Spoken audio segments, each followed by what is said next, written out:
ela tem sido tomada, Senhor, pela força de Satanás, ao mundo das drogas, ao mundo da prostituição, ao mundo do vício maligno. Senhor, eu peço, meu Pai, ao Senhor, nesse momento, que o Senhor possa agir no nosso meio, que as tuas mãos possam nos sustentar, Senhor, com o teu poder, com a tua grandeza. Meu Deus, visita agora, Senhor, aquela mãe desesperada, aquele pai, meu Pai, que já não aguenta mais, em desespero, por ver o filho nas drogas, por ver a filha, meu Deus, vivendo ao mundo da prostituição, ao mundo da perdição, do alcoolismo. Pai amado, Pai querido, eu peço, Senhor, agora, pela nossa fé, Senhor, que o Senhor possa nos ouvir, o Senhor possa, meu Pai, estender as tuas mãos agora,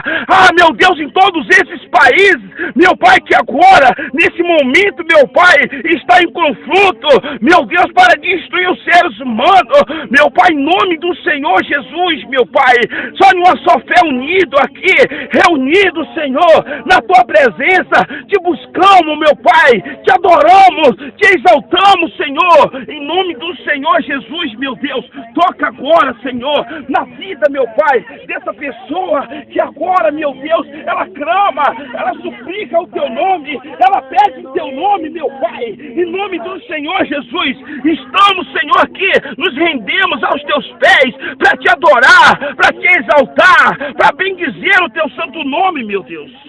Nós te agradecemos, Senhor,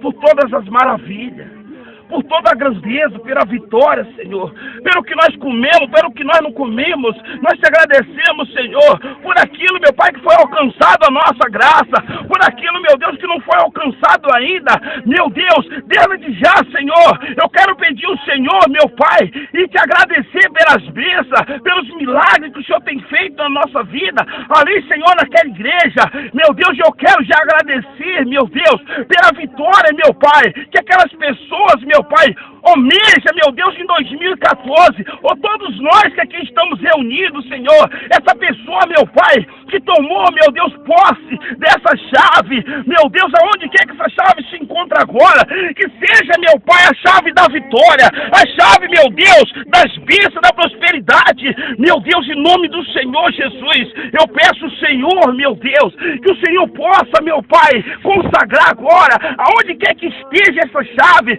aonde quer que esteja, meu Pai, esse propósito, no coração desse homem, no coração dessa mulher, meu Deus, em nome do Senhor Jesus, meu Pai, eu apresento, Senhor, a vida do meu familiar, da minha mãe, do meu filho, meu Pai, da minha família, nas tuas mãos, Senhor, e todas as famílias da terra, todas as famílias, meu Pai, que passam por necessidade, meu Deus, visita agora, Senhor, vai dando vitória, vai quebrando, meu Deus, a algema, vai quebrando a aliança com Satanás, vai quebrando, meu Pai, todos os grilhões, todo o jugo, meu Deus, eu peço, Senhor, meu Deus, vai de encontro agora.